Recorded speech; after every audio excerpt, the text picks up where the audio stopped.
I'm going to sip orange juice.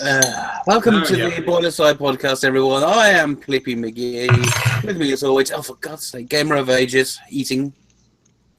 Drinking, hell yeah. Hello. Yeah, I can get by with drinking. Yeah, Hell yeah. We also have Not That Apple, who is also drinking orange juice. Hello. And we have Roy Calback drinking coffee. Oh, yes. Yeah, okay, A fine vintage of 5 minutes ago. This podcast is not being sponsored by Candid. Thank you. Yeah. You know, people have. It's been a bit of a week. Things have happened. We've had the PewDiePie fiasco. We've had Molly and the Fliz is at it again. Bless him. And George Takei has gone very, very strange on us.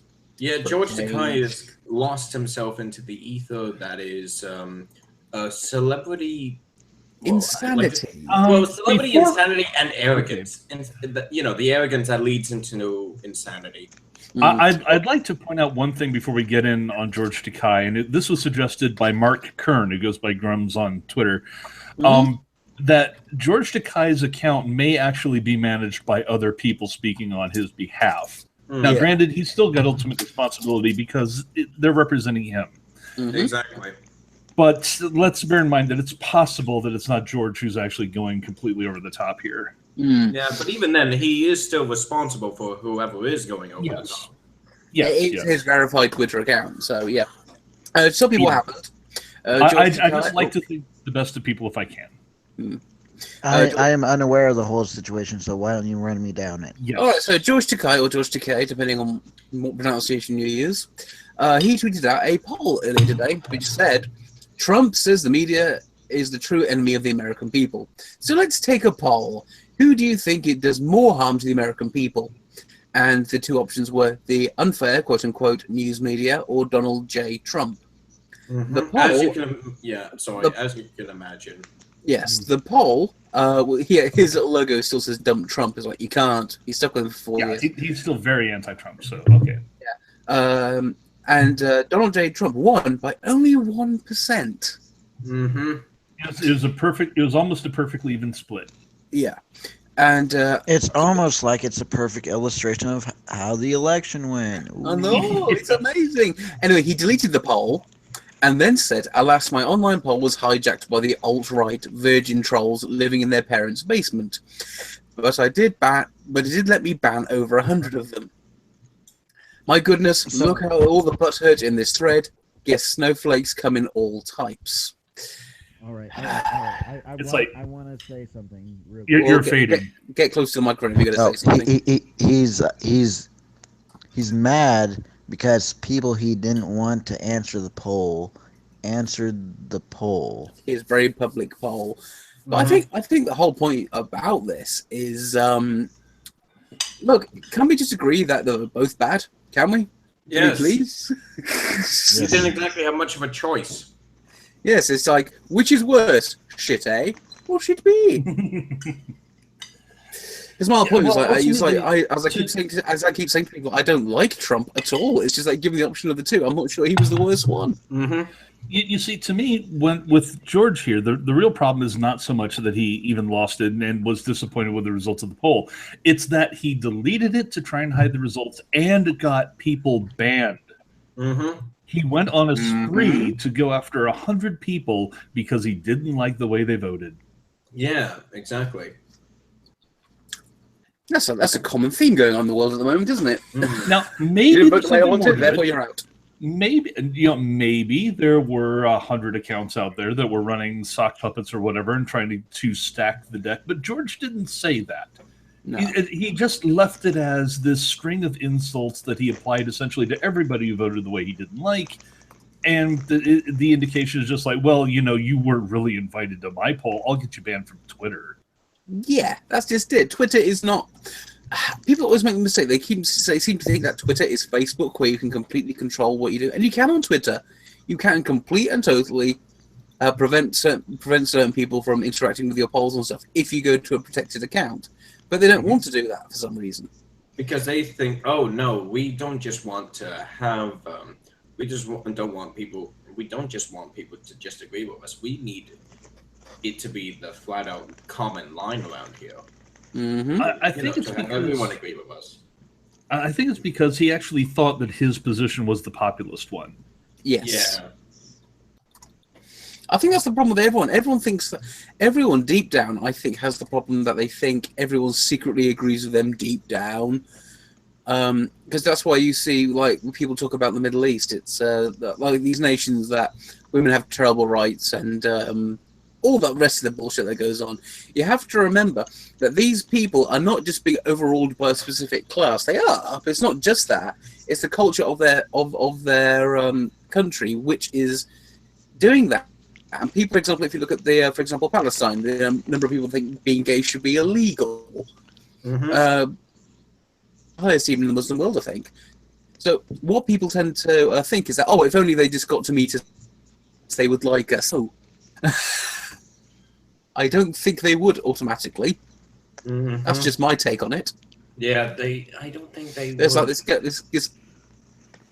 There's a cosplayer who lives in Turkey, and she's like, your typical anime girl cosplayer. And she did an interview saying, are people really accepting of you? Because no, I get really scared when I go out in public, so I think someone's going to kill me. Mm-hmm. Yep. But carry on, sorry. I finished my soliloquy. I don't know. Well, I've got a little bit of back and forth going here with Kathy Young and a few other reporters who are currently discussing the coverage of Trump. People are pointing out that the press has gotten all kinds of stories wrong, even in the last 3 weeks. Trump does have a talking point about the media being bad, even though I personally still think he went over the top saying enemy of the people. Yeah, that's rhetoric that doesn't really match. They're not out there to harm the people. They're just idiots. Mm-hmm. But Kathy's response, and this is the thing, is they've retracted misreported stories. Trump still claims he won biggest landslide since Reagan. Okay, but that's the thing, is that Trump is not a journalist. Trying to compare the press and what they do to Trump and what he does drags you down to his level, which means you're not in the field of journalism anymore. Yeah, exactly. He is a politician. Politicians, by practical definition, or just people trying to put their message out, however we expect politicians to be full of shit. Yeah, exactly. But journalists are held up to an extremely high standard for a reason, because they are supposed to do exactly that. They're supposed to report the news. Mm-hmm. Yeah, we want them exposing liars, but when they're lying themselves. Yeah, it's always, like I said, they're just, everyone knows the story of the boy who cries wolf. And that's exactly what's going on here. They keep saying fake stuff, and then eventually, when something actually bad happens, no one fucking believes them. Exactly. I think the whole point is that when people say that it was the media that gave Trump the election, it's right. Because they were so people were just generally trusting them less and less and less. And the reason this has been happening, as I've said before, is because eventually they just, for some reason, they can't not attack people. It's the oddest thing. They can't just say what's going on. They have to be like outraged. They're outraged before you're outraged, if you know what I mean. But yes, after a while, people start saying, Trump is an outrage. That people kind of go, all right. I think that's another thing. When they lost, they made such a huge fervor about Trump, even though there were some people who clearly agreed with a lot of what he said. Yeah. Funnily enough, actually, sorry to interrupt you, just to add to what you were saying about the George Takei thing. Adam Baldwin has been making fun of him recently. He's he exactly how. I'm blocked by Baldwin, so I don't know. I could show you right here. Hold on. From early in Gamergate. Well, from early in Gamergate, somebody had tagged him into an argument I didn't even notice, and me and this other guy were just going back and forth until I realized that Adam Baldwin had blocked me. So it was essentially, both of you shut up. He hasn't unblocked me since, so. There you go. I think that's a Luke. Let's have a Luke. Okay. Hijacked in 2016, opinion polls and the Electoral College. I quite like this, I have to say. Yeah. He's got a point. Yeah, Adam's got a good point there. This is the cry wolf thing that you were talking about. Mm-hmm. Yeah, I think it's amazing that it's like it got hijacked by open goddamn open elections and open voting counts as a hijacking when you lose. Exactly. I mean, and that's the thing I find with this whole thing, where they think, oh, the election's been hijacked. No, it hasn't. I mean, let me get because remember, George Takei is also someone who believes that Russians interfered with the election. Mm-hmm. Oh, there is something I want to bring up later on now, but we'll finish something because it's very funny how it's ironic. It's I've got ironic. something to say later. It's very funny. No, it's ironic considering the media's accusations. Mm-hmm. All right, say it. Yeah, go ahead. Are we gonna slide into the beauty pie now? No, well, I mean, I thought we would. Oh, are we basically done with that on this topic right now, or? I think we pretty much said everything that needs to be said about it. Whoa! You said slide into PewDiePie. I think you think bad choice of words, bro. No. Well, anyway, well, here's what I'm going to bring up. Recently, WikiLeaks brought out something quite interesting. It's CIA documents. Do you know what these were? Which ones? These were orders given to CIA agents during the French election and what their roles were in that. What are they having roles in another country's elections? The CIA was directed during the Obama administration to affect the French election. Yeah. The president. Now, let's consider what Obama has said about a certain country interfering with elections. And also, I should mention this. There was a Yahoo article about how France is warning Russia about interfering in elections. France. Yeah. Yeah, this is the guy that when Brexit was happening came over and said, if Brexit passes, UK will be at the back of the line. It's like, hey, thanks, ally. Thanks, and then immediately flipped himself when it went the other way. Yeah. Yeah. I mean, because he knew that. Because he knew that. Let me get something straight here. I am really opposed to any country interfering in any country's elections. It's just the hypocrisy involved here that they did that before ever complaining about their assertions about Russia. Exactly. Just the cheek, I guess you'd have to say. It's the proper British term. Really doesn't apply here. Well, I think it's amazing that they're having a go at they're insinuating that Russia influenced the election. Okay, here's how Russia affected the election if what they say is true. Assuming that what they're saying is true. A, they told people what was actually happening. That was it. What Obama doing the journalist's job for them. Yes. Even if Russia did do that, you can say they just basically pointed out what was actually happening because no one actually said they were fake. That was one thing. Just say it's fake. Just say it's fake. Go with that narrative. It's easy. Just say I never actually said that. They're all fake, but they didn't. And number two, it's like this is the country that basically threatened us if we voted a certain way. Yep. Who did what worse? Who was worse? But, I mean, seriously, just think about it. Think about how idiotic these people are. I mean, especially when you consider that, one, not only did you denounce a country, because remember, it's not just like, oh, okay, fuck you to a person. It's not like just saying, fuck you to a person. You're politically denouncing them to the world. Yeah. You're telling them that they are not to be trusted. But when shit like this comes out, and along with no evidence of any Russian interference, you really have a lot to explain.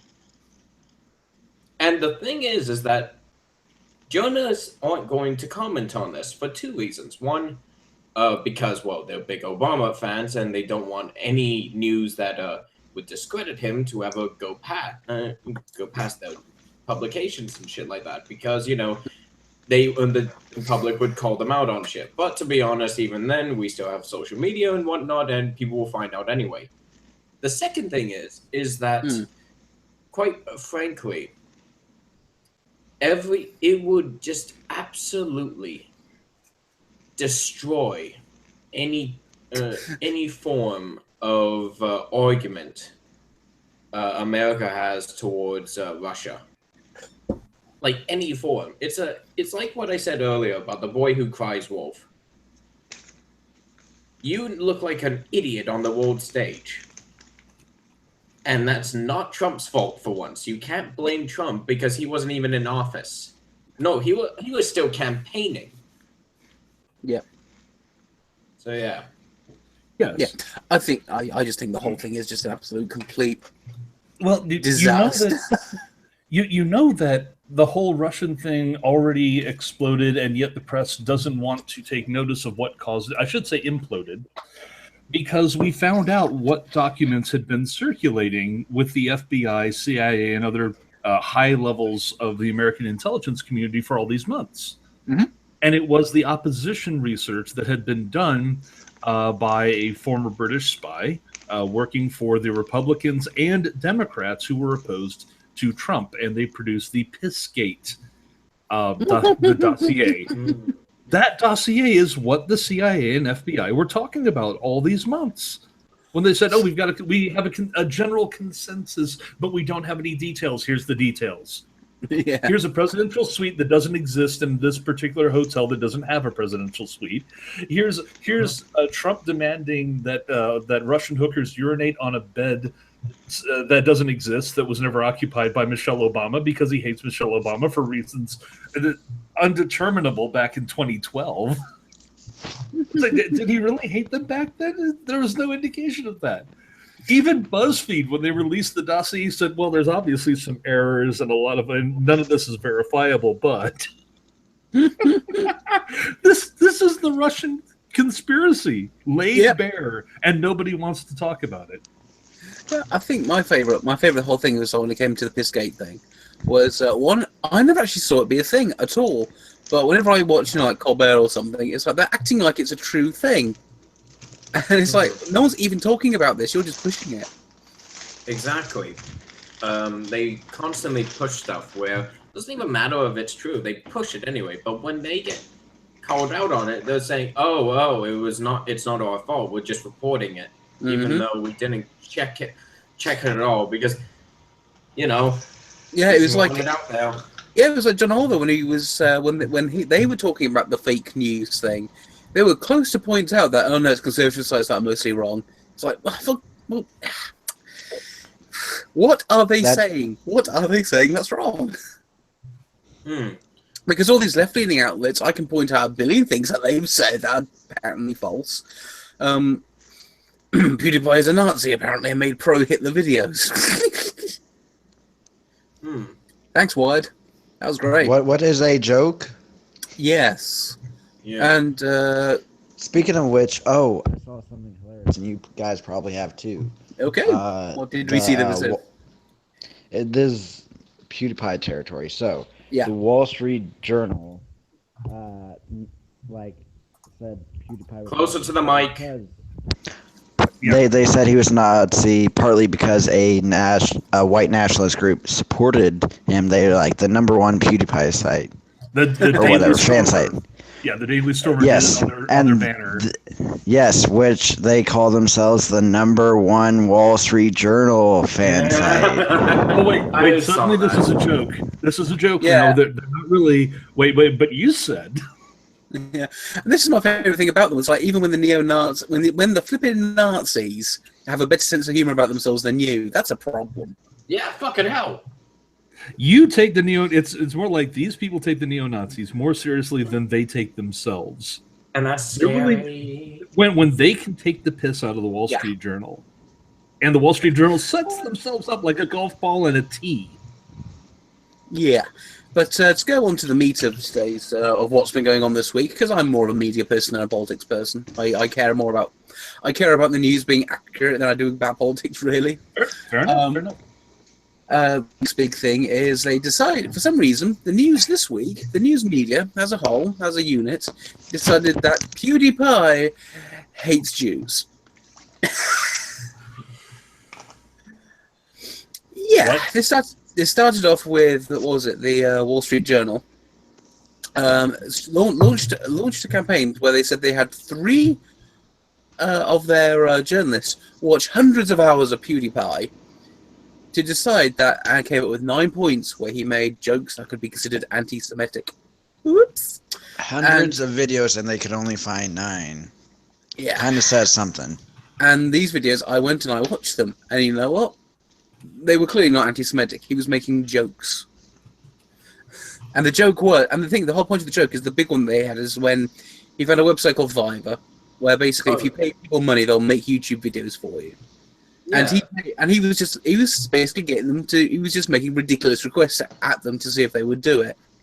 And one time he actually got these guys who I think it was like make videos in the jungle, and they were basically danced around and they held up a sign that said, "Kill all the Jews, subscribe to Keemstar."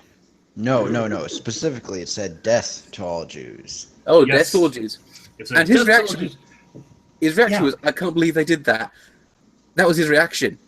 Yeah, you cannot look at what they put up on their thing, and his reaction, which if I recall were split screen. Yes. Yeah. So you're looking at the screen at his reaction and what they're doing at the same time, and you're going like, "Well, that's a look of approval there." Yes. That's a big signal he's giving.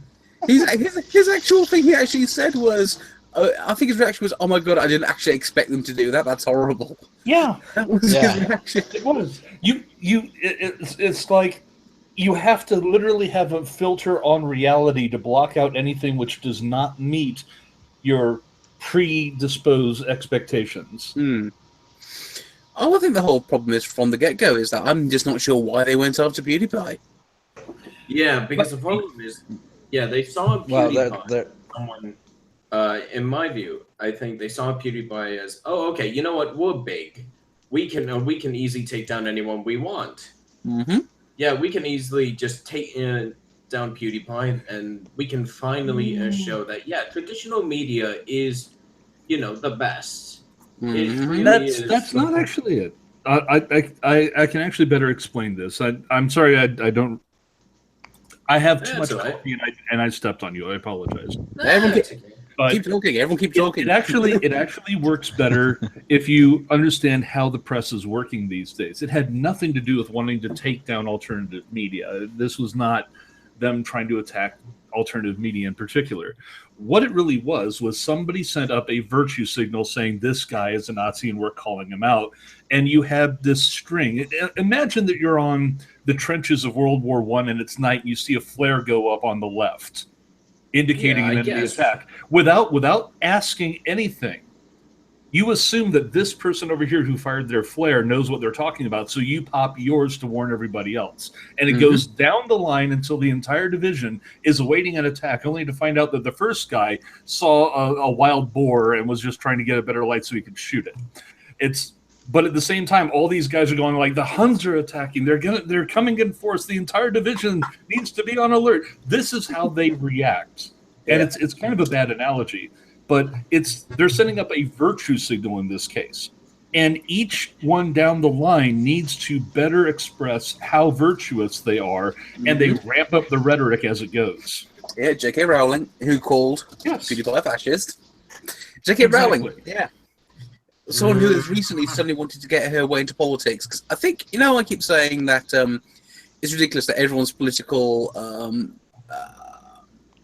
what's the word? Political experience, political comparisons all come from Harry Potter books. Yeah. I think she's taking it a bit too literally. I think she might actually consider herself to be one of the most prolific political writers of all time. Here's what I have a theory about this. Okay. Does anyone remember a man called L. Ron Hubbard? Yes. Yes, and remember what sort of book he wrote? It was a sci-fi book, wasn't it? Yep, and remember what that turned into? A weird cult where if Tom Cruise murdered someone, you're supposed to clear up the body for him. Yep.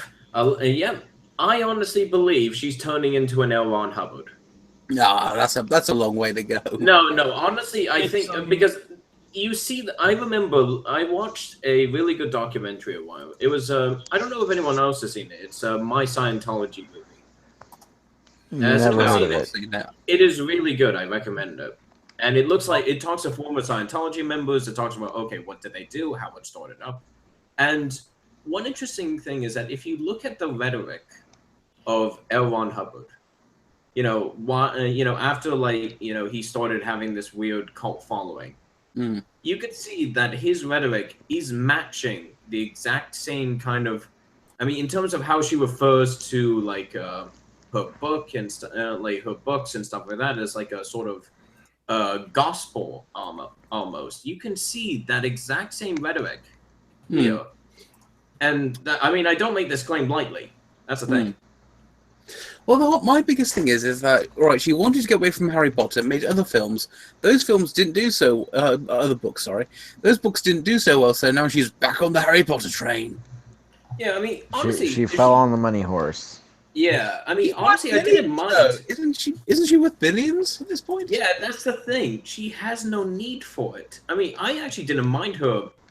Her writing got a lot better actually with the detective novels that she did. It was actually fairly okay. It's not like Harry Potter and the Philosopher's Stone, which was fucking horrible. I could barely understand how I managed to read that and read that when I was so young, because holy shit, that was when they came out, I read one half of the first book and then lost interest. I would like to say I actually made it through the entire series. It was okay. I've not really read the books at all. I've seen a couple of the movies, and I've followed a lot of people's references to it. But what I really see going on with J.K. Rowling over the last few years, not just Trump, but the last few years in general, is having done all her books, she wants to remain relevant and profitable. Exactly. And so she keeps interjecting herself into these social causes of one type or another, and always herself makes these references to her own works as comparisons, saying this is just like Dumbledore suddenly becomes gay, or Hermione is now black, or I never said that she was white, and so on and so forth. even though we had a concept on what. Yes, yeah, exactly. But the point being that she has tried dovetailing her works into these hotbed social issues in order to stay in the public eye. Exactly, and it's profitable for her. I think Oh, sorry, my bad. I think what the thing that really got me about this, because I've said this before, is that when the Harry Potter books came out, people were praising them, saying, "Look, it's gotten kids reading," and some 10 years later, those kids are all adults, and it turns out that is all they apparently have read. Yeah, that's the issue. Yeah, it's all good to get kids reading, by all means. I think it's a brilliant idea to get them reading. Unfortunately, read something else. Holy fuck. Read more than one book series, please. Read at least something different.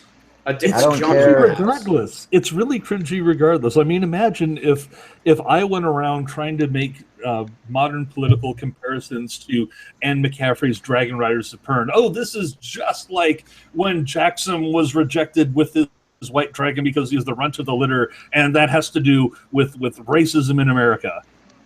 Or and people would just stare at me going like, what? Or comparisons to the Artemis Fowl series. Yeah. To be perfectly honest, if it's not something that was intended to be political from the beginning, drawing political comparisons would at best be a matter of accident. Yeah, it was my favorite parts, because I've seen this so many times. So like when Gamergate happened, they referred to Gamergate as the Death Eaters, and I was like, really, really? I was The number of times it's been, what's his name? He should not be named. Oh, I forget his name. The bad guy. Voldemort. And we named him. And they're making comparisons to Voldemort to Trump, and it's like, wasn't he? He was. I don't see any comparison. Well, was Voldemort generally voted into political power? Actually, I did see something. Yeah, that's the thing. generally, just seeing how many. The scary thing I think about this whole thing is that not only is it just okay, you're going. I tried to be like the sort of. I tried to have a really impartial view about this at first because I think, okay, you're always going to have like people who are going to refer to a book series. Like, you had like, I remember seeing earlier that someone made Hunger Game references and stuff like that. Like, those are really the only two book series these people have read: Hunger Games and Harry Potter. But then, at least Hunger Games you could point to and say that it was trying to make some political points, even if it's in a fictionalized universe. Exactly. I've seen none of that. Well, basically, point is being taking wealth away from the poor is bad and shit like that, and dictatorships are bad. That's pretty much how you can sum it up. And nuclear war is bad as well. What I like to point to, when people bring up Harry Potter as their political reference, I essentially look at them and say, look, my choice of fiction for politics is Animal Farm. That's an actual political novel. Yeah, my favorite. You might try reading it. It might be eye-opening for you. It is really good. Oh, actually, for me, I find that the Dune novels are really good. My favorite thing was Trump is in power and everyone's buying Animal Farm, and it's like, do you know what that book's about? It doesn't hold a comparison to Trumpy Wumpy. Sorry. No, I hope they do. I hope they read it. Yeah, I hope they do. They gain some fucking perspective from a brilliant writer who has done some excellent work. Also, that they should read his other works, which actually show what a dystopian nightmare actually is. I think it's funny that people go, "Oh, yes, the main character, the bad guys are pigs, just like Trump." It's like, well, the bad guys weren't specifically. It's more the farmers, depending on your viewpoint, and anyway, exactly. Like, it wasn't what I liked about Animal Farm is that even though like generally the pigs were evil, it wasn't as simple as that. You had Snowball, who was the well-rounded one of the group and who was trying to lead for change and stuff like that. Who was often, I think, essentially the Trotskyist. Exactly, he represented Trotsky, and then you had, you saw the betrayal. You saw he was hunted down and murdered, just like in real life. Yes, he died in He died in 1940 in Brazil by a Russian assassin. There was an excellent Orwell book where it's biographical, and he describes his time as a British official in India. And this has to do with him going and hunt. I may have mentioned this on a previous podcast, but he goes out and there's a rogue elephant, which by the time he gets to it has actually calmed down, isn't hurting anybody, but it's already trampled somebody to death. And all the natives who despise British colonial authorities otherwise are following him, expecting to show that he's going to go out and shoot the elephant and kill it dead with one shot. They're all expecting this display of martial prowess from a man who's virtually never fired a rifle in anger and really doesn't want to kill the elephant. And he's looking and saying, in his writings, he's saying a rational man would stop and look and realize there was no imminent threat, that the handler for the elephant was on his way and would be here in a matter of hours, and that there was no real reason to deprive the man of property. He will wind up paying the fine anyway, and the dead elephant itself will not garner enough to replace the damages done.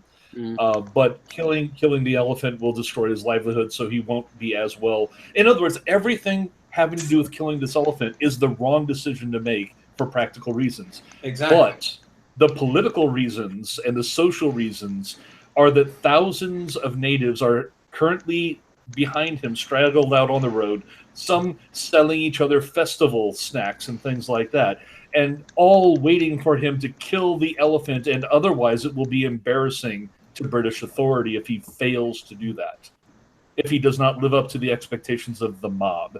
And so, despising himself, he raises his rifle and shoots the elephant, and then he discusses its death throes and how he feels guilty with every twitch the poor thing makes until it finally expires. And he hates himself. He hates the authority that placed him there. He hates everything about it, and he despises human nature. This, I think, is also a must-read. I cannot remember the title off the top of my head, unfortunately. You can probably just look. It just describes why politics and social pressure can drive us to the worst decisions. Mm-hmm. Or in the case of recent elections, there wasn't really a good choice. I'll be upfront in saying that my vote was not for somebody I thought competent for office. It was to punish both parties for not providing anybody competent for office. Yeah. Who was your vote? Trump. I did not consider vote Trump for obvious competent. reasons. Well, I didn't live there, so I'm not eligible. Unfortunately for Laurie Penny, British people cannot vote in the American election. Let me explain a little bit more about this. By the time the primaries were beginning to shake out and we saw who was going to be running for the nominations, I looked at all of them and decided none of them were worthy of the office. And so I was going to vote for Trump or Sanders, whoever got the nomination, expressly to punish both parties because that's what they are. They're anvil candidates. To be dropped on the heads of the Republicans and Democrats. And if they both made it in, I had a coin selected that I was going to flip. It had nothing whatsoever to do with their policies. Oh, exactly. I do have a little bit of news. This broke about 30 minutes to an hour ago. You remember He Will Not Divide Us? Is it back? Oh yeah, yes, in New Mexico, Albuquerque. Yeah, they put it in Albuquerque. Yes, it's gonna be even better. Yes, that's closer to me. So if I feel like going on a road trip, you might see me there. It's amazing. We had it in New York, and it got shut down. Where can we open it? New Mexico? I may drive over there. I love Albuquerque. It's a lovely town. I used to live there. Yeah. I still actually, I mean, so Shire's in charge of this, I'm guessing. Yes, it's still Shire's. Oh, hell yeah. This is going to be fucking beautiful. Yeah, I'm just looking at the website now. In the most unintended of ways. It was genius. Yeah, exactly. It was so beautiful. Think about it. It's going to be great, though. It's going to be great. Cringe. Man, well, I'm watching it right now. I'm watching it right now. It's typical cringe stuff. Refugees are human beings and people with megaphones right next to the goddamn microphone. Piece of shit. And it's funny because no one's saying refugees aren't human beings. Yeah, no one is saying that. Well, of course, it's rhetoric. Like, it's shit you put on to just get people onto your side and, oh, the people actually think this. Oh, I better support him because he thinks, they're human and shit like that. Yeah, exactly. 4 legs good, 2 legs bad, 4 legs good. Nice Animal Farm reference. Thank you. Well, it's just like I just think this whole thing is human folly. You saw what happened last time. It wasn't actually helping anything. You just have that goddamn guy who he wasn't. I was actually there's a guy I called him home unemployable Dennis Rodman. He was a guy that stood by the webcam seemingly all day, apparently seemingly trying to moderate it. I'm thinking, do you not have a job? Do you have nothing better to do with your life than just stand in front of this goddamn webcam claiming to be making a difference? Because you're not. Yeah, actually, I'm wondering. I hope like a lot of the people that went there just lost their jobs, to be honest. I think my favorite thing about the whole thing was where are all Trump supporters, and someone just said at work. It's like, ooh. Actually, my favorite. Honestly, some of my favorite characters from that. I mean, I can actually say characters here because holy shit, were they characters. You had there was like this Swedish guy who was absolutely amazing. Was this Bjorn who just stood there all day? Yeah, Bjorn. Someone had a sign that said Bjorn, go home. Well, yeah, but first of all, he said, "Oh, I don't use the term Nazi lightly." Every 5 fucking seconds, he said like some variation of "fuck off" or "go away, Nazi." Yeah. And what was great is that everyone started making fun of him. Like, there was one point where there was a whole bunch of, like, I'm not even sure they were even Trump supporters at this point. No, they were just, they were chanting, they were chanting, "My wife's son, my wife's son, my wife's son."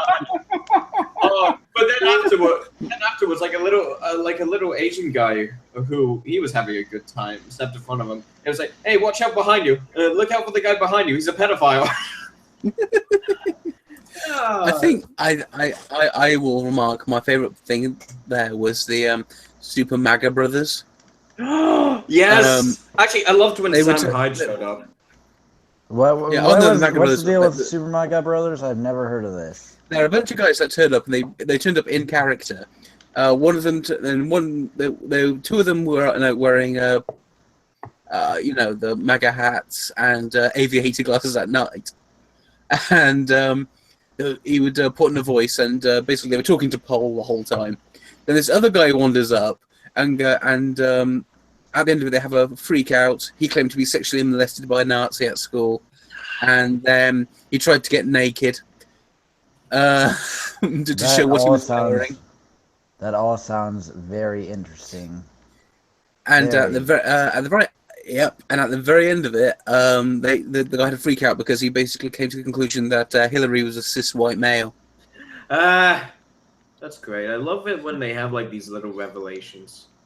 Yeah, no, it was a comedy act. But if you go to H-Drone, a YouTube channel, he's been archiving all this shit. It's great. Actually, I remember watching this. Got it. There's a YouTuber I've been listening to recently. He's from New Zealand, and he's from New Zealand, but he lives in Australia, so he's quite interesting. He calls himself the Internet Historian, and he categorizes all these wonderful events. And it's really cool. He did it in an interesting way. So I recommend watching what he did for the He Will Not Divide Us stream. Probably one of the best things I saw from that stream was just the freak out he had, and one guy had. And it got so bad where his girlfriend was having fun and making fun of him. Do you remember the guy where he suddenly had a big freak out after... various people just went at the end of each He Will Not Divide Us. Yeah, and his girlfriend was cracking up, so he freaked out and started screaming, "Shut the fuck up" at him. Yeah, and his girlfriend was laughing. He will not divide us. And he was jumping up and down like a child, and his fucking girlfriend was...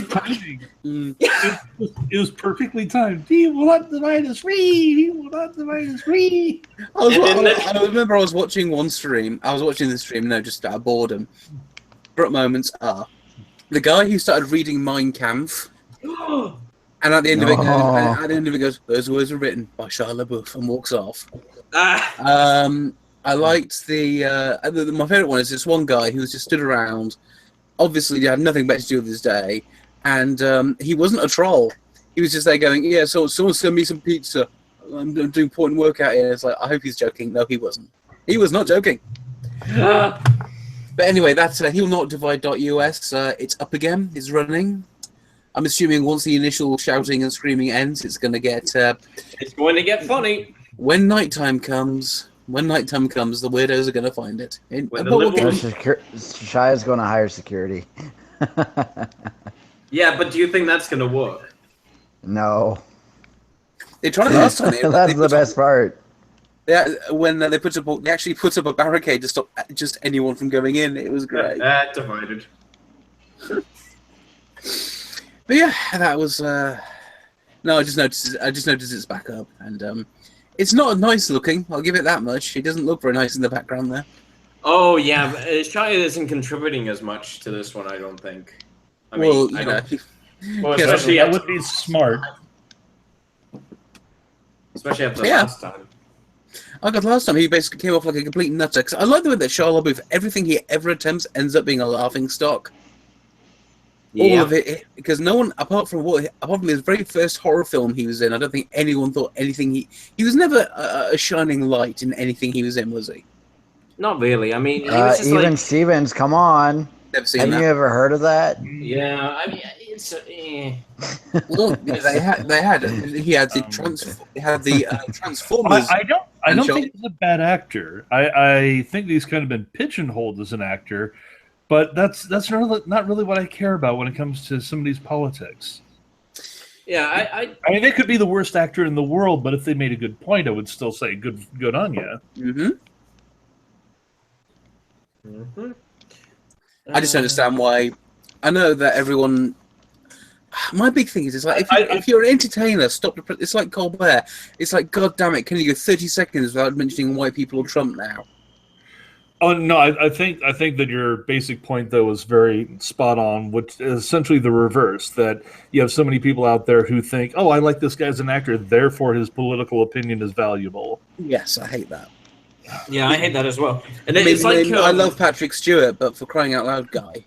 Sometimes. Yeah, I will say actually, it reminds me a lot of. I'm guessing you've all watched Team America. Yeah. Yes. There's one and there's one line where it's. All right, there's one line when at the Screen Actors Guild, and it's you mean the Film Actors Guild? The Film Actors Guild, yes. And it's I think I'm not sure which actress it was they were making fun of, but it was all of them, wasn't it?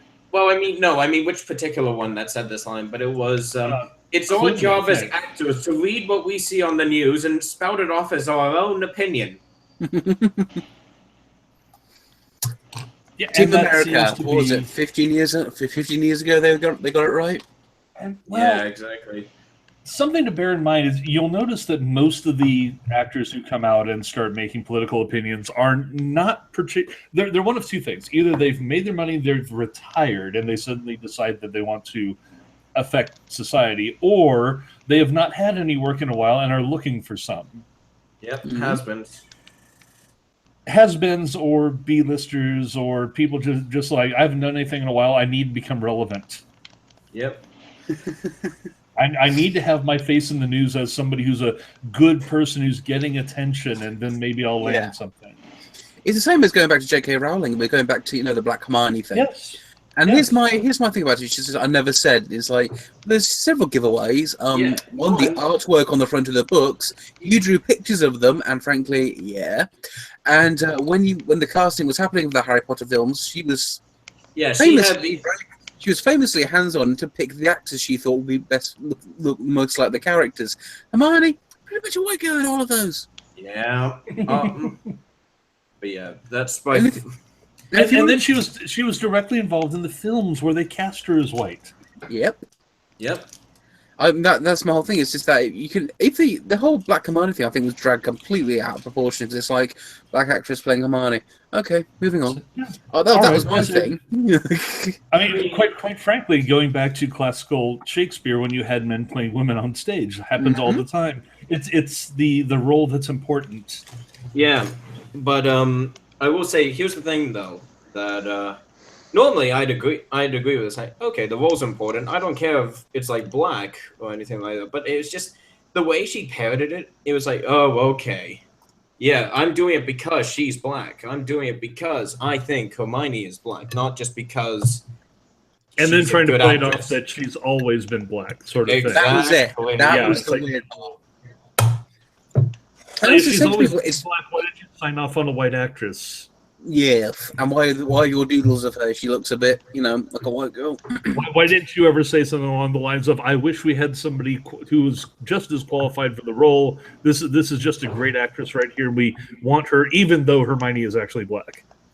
That if you had said something like that back in the day, but no, I would. Skipping from this a little bit, I'd actually like to say something that Trump has brought forward that is positive. Okay. I think we can all get on board with this. Yeah, is it the infrastructure all right stuff? No. Bigger than that. Ooh. He is opening NASA up to deep space human exploration once again. Yes! And privatizing low Earth orbit so that commercial space stations will be allowed. NASA will not be allowed to compete with them directly. The United States will still retain sovereignty over its own intelligence and military launches, but commercialization of low orbit is going to become a thing, and we are looking by the end of the century to have explored with human beings the entirety of the solar system. That is the goal that has been set. Holy crap, that's a big order. Well, it is, but it's 80 plus years to do it, so I think that's realistic. Yeah, and also, remember, do not doubt the power of capitalism. Yes. Or well, you first.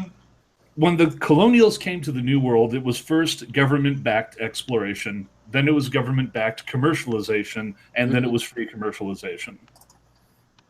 And so, of course, we will have the Jupiter colonies rebelling against us and launching asteroids at the planet by 2050. Or either that, or we encounter fucking Gamelons and end up in like a space battleship Yamato situation. That'd be kind of cool. As long as we're not on the blasted face of the planet when it happens. Yeah. Either way, this has always been my plan. It's basically if we can get some sort of mining operation going, it'll be expensive, but it'll be worth it. I think. Yeah, it's the long-term goals and the long-term gains, so ultimately worth it. Yeah, the reason I was excited about the water on Mars idea because I was just thinking to myself, so if we screw up this planet, we can jump ship. Yeah, exactly. We can always. There's always like a big fucking planet over there. I believe it was Sagan who said that any species that limits itself to one planet is doomed to ultimate extinction. Yeah, exactly. And it doesn't hurt to explore the galaxy. Damn it! Like hell, it could be quite enlightening. It's progressive. At least let's get out there and get stuff done. That's real progress. Exactly. Well, people always say it was. I actually do agree. And people always shit on Neil deGrasse Tyson. I don't care how I like the guy, but it's one thing he did say was that he was making a tweet ages ago saying, in terms of exploration, we've basically done not really much since the moon landings, really. Let me go ahead and screen share this real quick. But people go, well, we've got iPhones and stuff. Yeah, but he's talking about space exploration. That's what he's on about. There you go. Hang on a sec. Okay. One huge step, Trump's plan to privatize low Earth orbit and send NASA into deep space. Cool. Yes. That would be excellent. Yes. We're going to see articles. At least there's a sense of vision there and not just another guy spinning his wheels in the Oval Office. Yeah, that's the thing I like about Trump is that people always... He's actually doing something. A rampaging egomaniac. I'm thinking he is actually, because he's a rampaging egomaniac, he wants people to fondly remember his presidency. Yeah. He at least thinks big. Sometimes, you can look at his rhetoric on the wall and say that's too big. Maybe that's way too ambitious, but he does think big. Yeah. Yeah.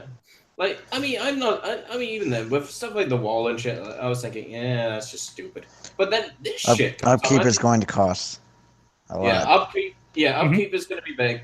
Although, but even then, you have shit like this, which, the upkeep is going to be big for this too, but it is ultimately worth it in the long run, especially when you get, like, new materials and all sorts of goodies. Like new diseases, yay! No, we won't find any new diseases out there. Nah, it's too barren for that shit. It's basically a disease will actually have to evolve to take advantage of, being a disease to us. So even if we came across an alien race, chances are the diseases that do have would not affect us because they don't know how to deal with us. Exactly. It's... Yeah. We'll send them a captive with a bad cold. Still, there might be something out there that's close to what we have, and because we're able to cure that, we're able to make a leap forward in research for one of ours. Yeah, exactly. Everything, sure, there are prices and there's sacrifice to shit, right? Like, it's like with Brexit, we have a short-term economic downpour, but even then, the long-term benefits are ultimately worth it. I think it's for nothing else. People always seem to, for some reason, my attitude to space exploration is the same reason that people climb mountains. Because it's out there and we should have a look. Yes. Just looking at them and saying, that's steep and it'd be such a bother. I'm going to stay here and just sip my cup of coffee. And just I'm going to sit here and be fucking lazy with my life. Someone else will do it. And then the Chinese land on the moon and we flip out. Yeah. Yep. So I do like, because I have been watching Cosmos on Netflix, and I'm really enjoying it.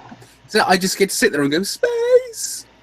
I think because my life has been sullied by politics for the last couple of years now. I'm frankly sick of it, and I feel myself being a bit dead inside. So it's nice to just look at something and go, Yay, nice Space. I will say. Someone needs to post that in like chat or something. The Portal 2 guy who goes space. The space orb. Yeah, I will say.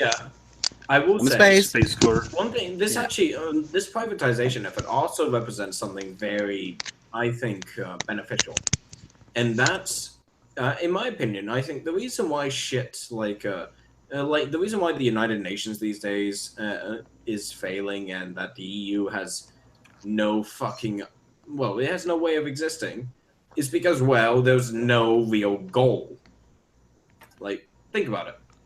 Like, the EU really sort of exists as it is because, well, companies can get more money.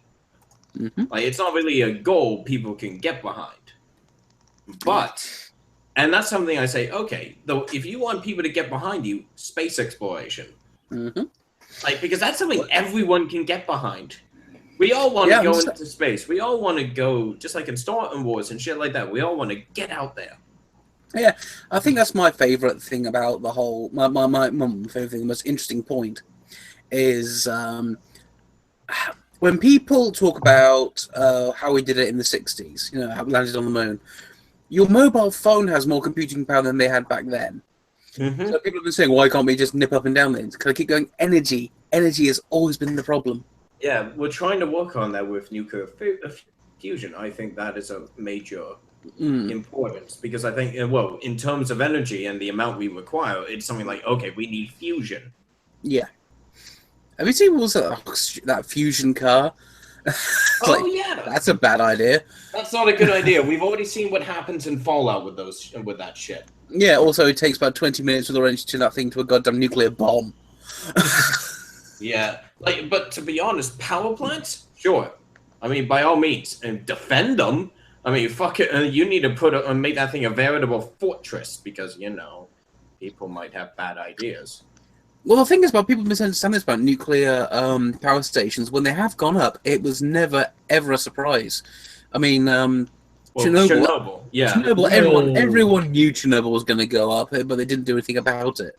Yeah, because it was just made with third-rate materials, and all the people they had for it, well, they were incompetent. And as we could see with what happened with Chernobyl, it was mostly because the staff there were kind of fucking idiots. I think the biggest problem that there is most people don't understand just how much radiation we can tolerate, what it does, and how much has actually been put out by these various accidents. I mean, even with Fukushima, it was relatively innocuous compared to, say, the Valdez Exxon oil spill. Yeah. And we didn't turn around and say, hey, you know what, we're just going to get rid of all the cars and all the fossil fuels. But we're too dependent on it. If we're going to talk about comparative dangers, then nuclear has definitely got to be part of the hybrid that I would like to see us going towards, where we are shifting away from fossil fuels towards solar, wind, and nuclear. Yeah.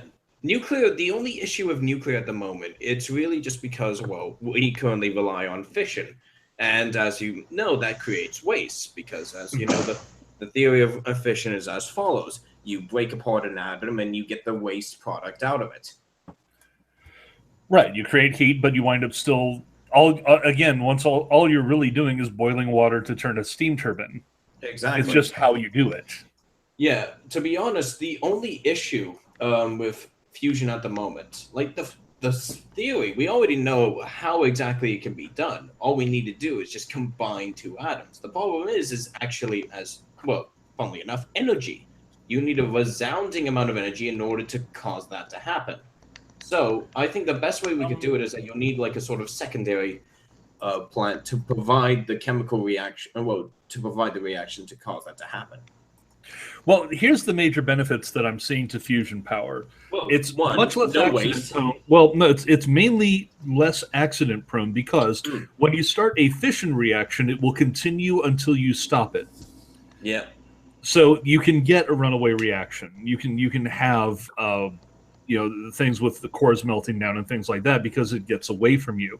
But with a fission reaction, you have to maintain it. You have to constantly slam particles together to get the reaction you want, to get them to fuse. All you have to do is stop applying the energy that's going into that.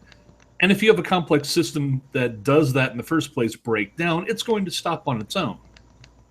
So if you have a major failure, you're not just going to get runaway fusion. You're going to have the fusion's going to stop. Exactly. But don't they have it? Aren't modern nuclear power plants actually designed in a way so if something does go wrong, they're very active at all collapsing? There was well-designed ones do have those options. Yes, it's just a lot. It's more naturally that it occurs in a fusion reaction than with a fission one. It's easier to control than So otherwise. that was our science talk. Hope you guys enjoyed it. Woo! Would you like to know what makes radiation really interesting? No, go ahead. Yes.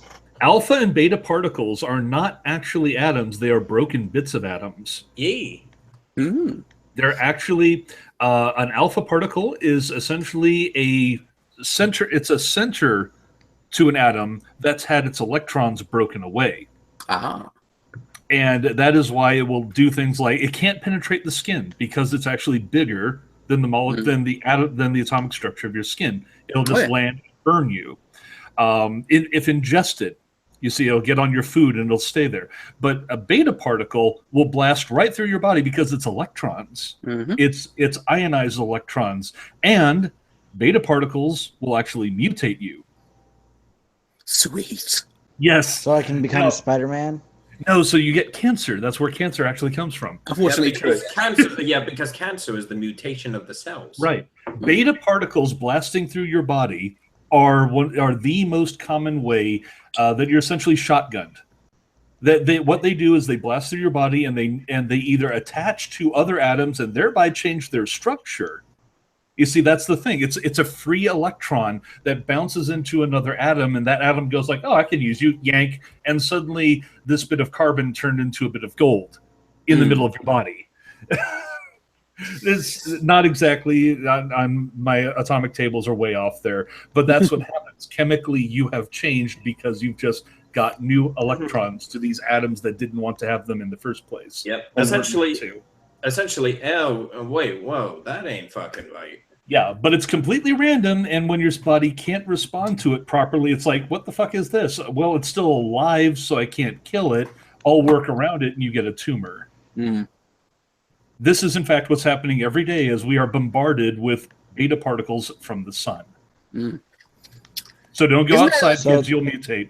Yeah, isn't there this huge chamber in China, or is it Japan? That's basically, it's about 100 meters underground, and it's basically just there to find the particles that will just pass straight through the Earth.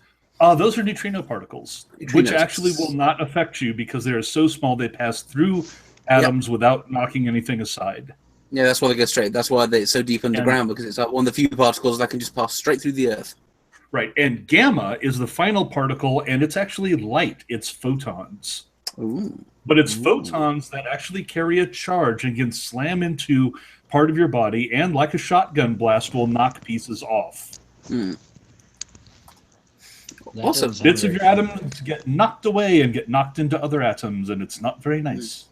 Here's something that I honestly did not know this, but it's quite obvious now you think about it. I was not aware that we and trees have common ancestry. Didn't occur to me, but of course it's true. Yep, science! No, I just basically Not I kept thinking, science. I kept thinking, well, clearly we diverted two kinds of life, animal and plants, all the plants are related and all the animals are related, and that's as far as my thinking ever went on the subject. I didn't think, oh, if you go further back, obviously, yeah, we're going to have an ancestry there. Okay, yeah, okay. It just didn't occur. That was something that genuinely I felt so dumb when I found it out. It's like, of course, why wouldn't it? Yeah. I am an idiot. So, what else was on the conversational docket? Well, not much. I mean, generally, everyone's just being very dumb lately. It was including me. Yeah, apparently someone said something about... I didn't know anything about this. Has anyone heard about this apparent leak from Twitter about their banning lists? I've heard like something No. about it, but I've never looked into it.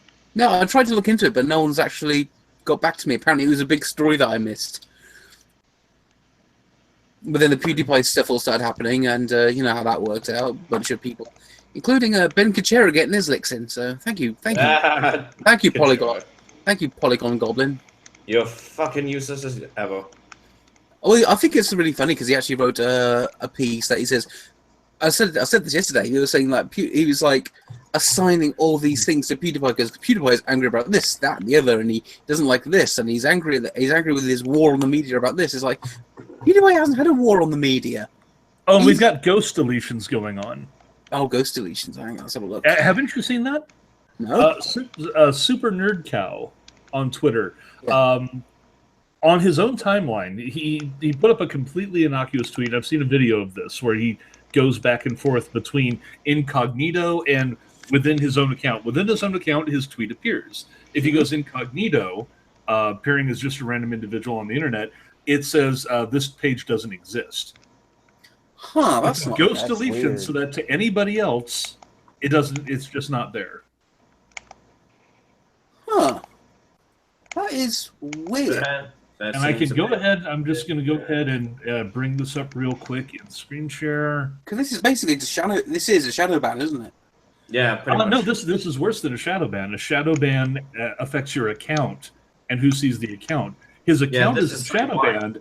They actually hit the tweet itself. Yeah, it's called throttling. And look, the first reaction is this tweet was deleted, prove otherwise, and then he immediately does the video. Mm-hmm. Huh. That is sinister. And just look at this guy. Jesus. Yeah, did anyone watch that Bill Maher thing? I watched a bit of it, and I thought, yeah, this ended pretty much how I expected it would. Yeah. Marley Nopolis went on Bill Maher's show, the HBO show. I saw the opening interview when it was just Bill Maher talking. It wasn't much of an interview. They didn't really because he kept saying, well, you're wrong on a lot of things. I'm just saying, well, are we going to discuss what we're wrong about, guys? Are we going to what you don't agree with people on? And that never came up. And then I saw the end panel with, what's his name, Larry something? Oh, the guy who had that Comedy Central show that got cancelled because it wasn't funny. Oh my god, that guy. Larry Wilmore, that was him. Yes, Larry Wilmore.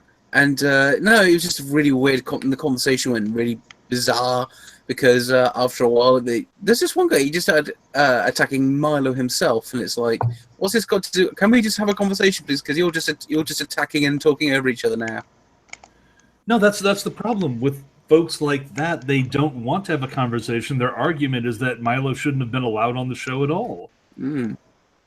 And that's the thing that gets me, is that the opening interview with him and Bill Maher was quite cordial. They disagreed on stuff. Maher called him out on a couple of things, and he said, look, we're going to disagree on that, but at least we can be civil about it. And Maher was like, yeah, we can. Then the panel comes up, and it's like that all goes out the window.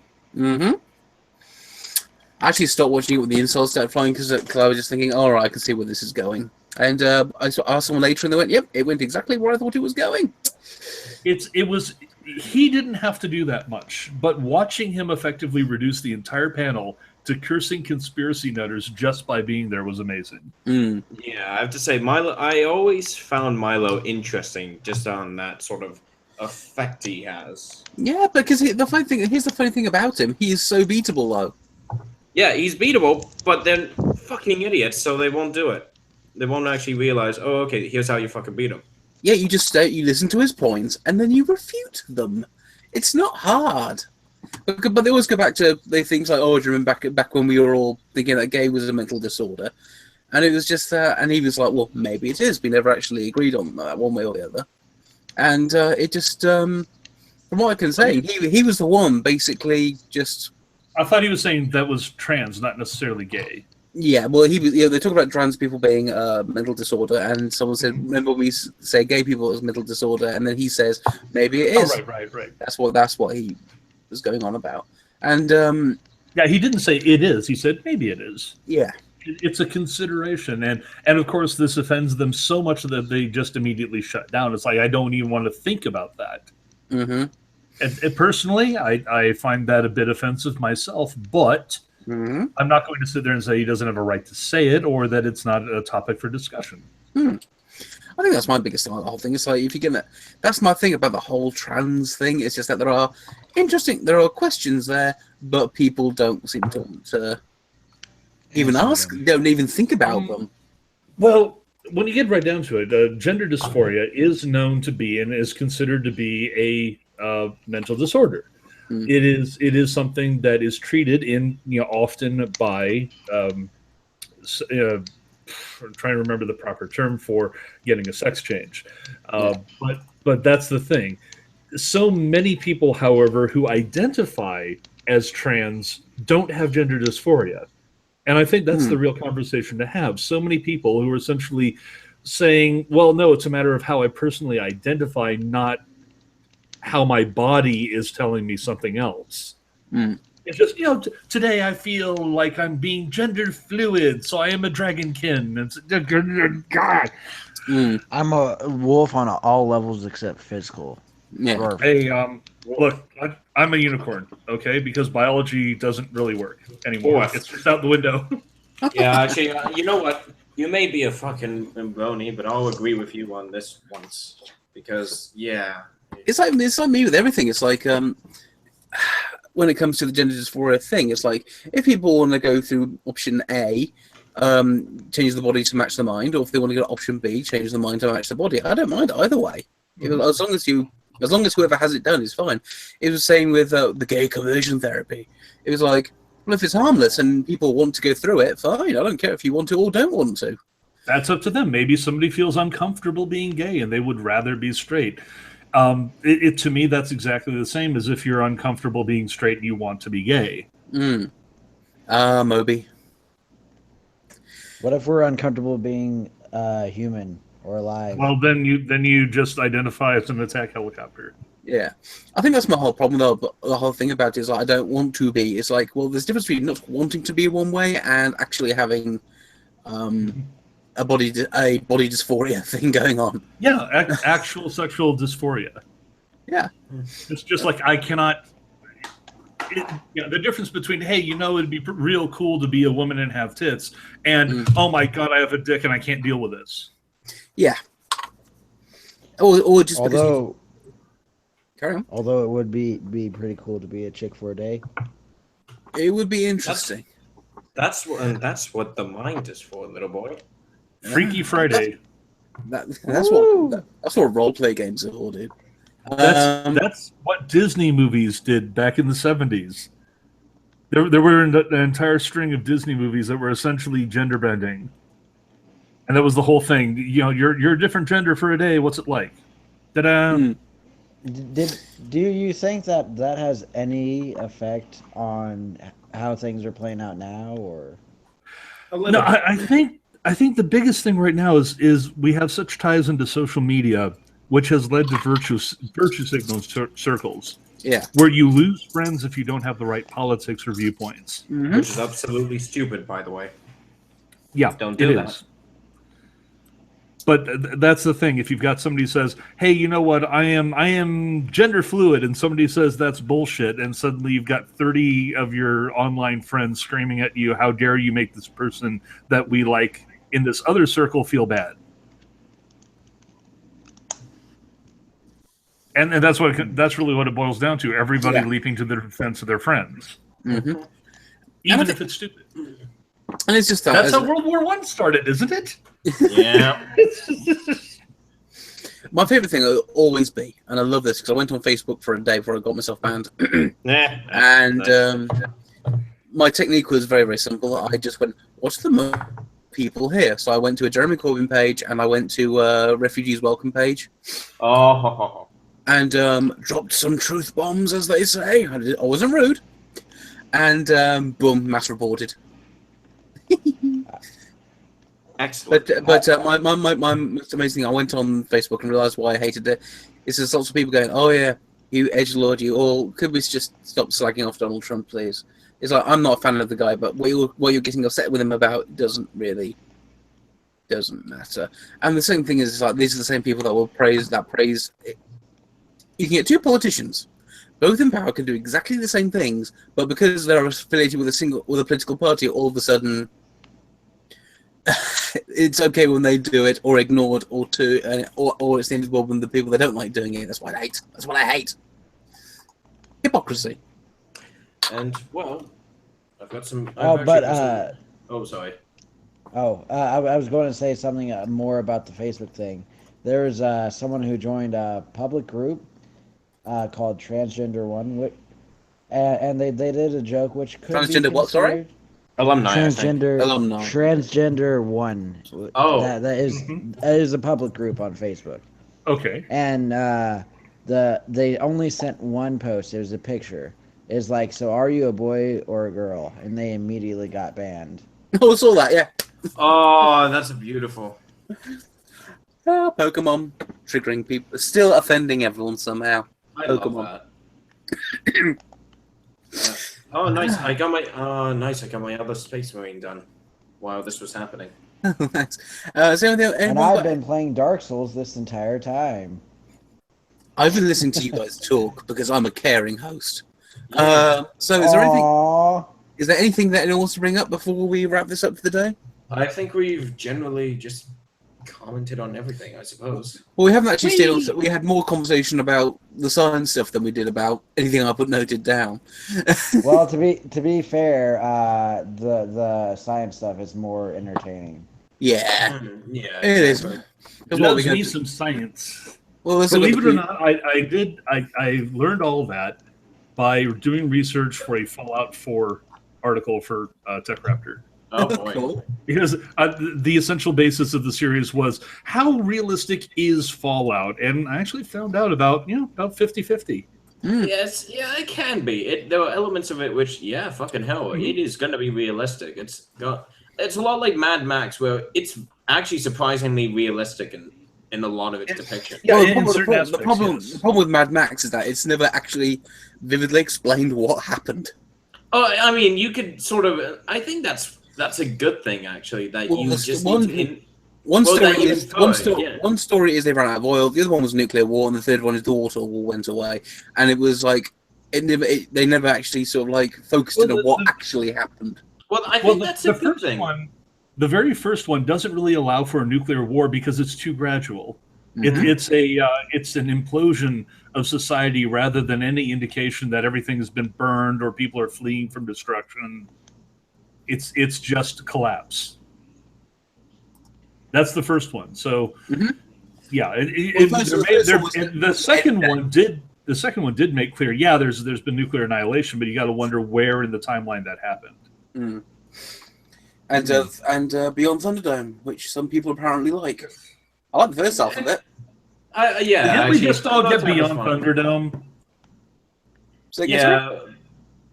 Let's just. I'm sorry. Well, either way, I think the fact that there are so many because they describe it in the films themselves, they all have different ideas as to what actually happened, and I think that's a great thing. I like that sort of sense of mystery, really. Also, I did actually want to add something. I just saw this recently.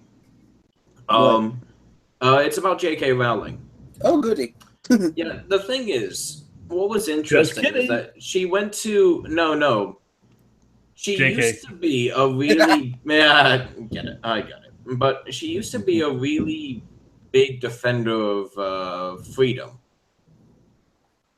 That's the weird aspect of that. I'm guessing. I mean, keep in mind this is when the Harry Potter books were out. Well, and the movies and shit. It kind of comes down to a lot of people lose their principles when money's on the line. Oh yeah. Yeah, but even then, she's very unique. Where it wouldn't be on the line.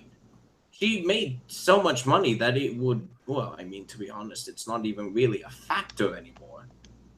But it's interesting. There's a quote I have here from her. if you seek the removal of freedoms from an opponent simply on the grounds that they have offended you, you have crossed a line to stand alongside tyrants. That was from her. And you cannot match that up to the J.K. Rowling today. Yeah, the thing is, it's just everyone. It seems. I mean, and this is something that I absolutely do hate. I've always said this about people who want to put up laws to like shut down the Nazis and whatnot, and I'm just thinking, don't never put a law in place that can be used against you should the people you hate be put in charge. It's just that's the whole point. It should be to protect everyone, not just get the people you don't like. It's like it's okay. It's the same thing as like making it legal to punch Nazis. So I'm just thinking, here's the problem with that. I'm pretty sure that half the people that they call Nazis aren't actually Nazis. PewDiePie, for example. Oh, also, the He Will Not Divide. No, stream, that dude's amazing. definitely Nazi. Yeah, they're already and they're going on the actually someone and they're all claiming that so they're all chanting now about we seek the downfall of the U.S.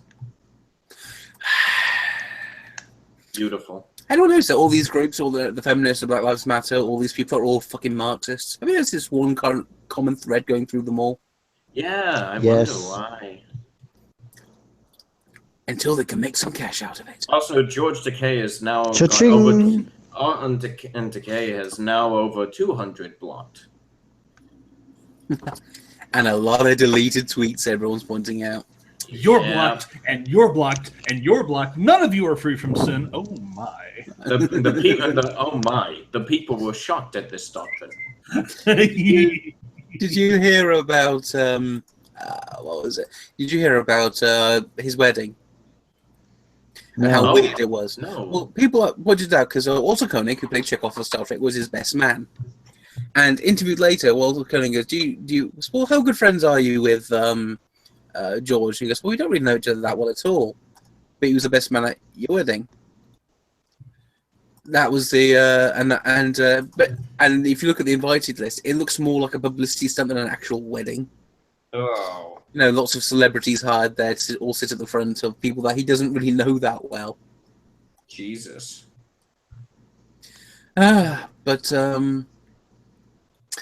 yeah, I think we'll call it for the day. And it has been a wonderful day, full of it's been a wonderful week of the media killing itself. And of course, as we all know, he will not divide us his back. So yay!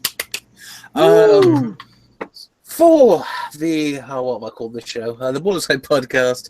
I've been Plippy McGee. That was Not That Apple. Yeah. That was Gamer of Ages. Oh yeah, bye, faggots. Whoa. Whoa. I need to do the dishes, okay? And that was Roy Calback. Kurwa! Okay, see you guys. Promise we'll have more energy next time. Yeah.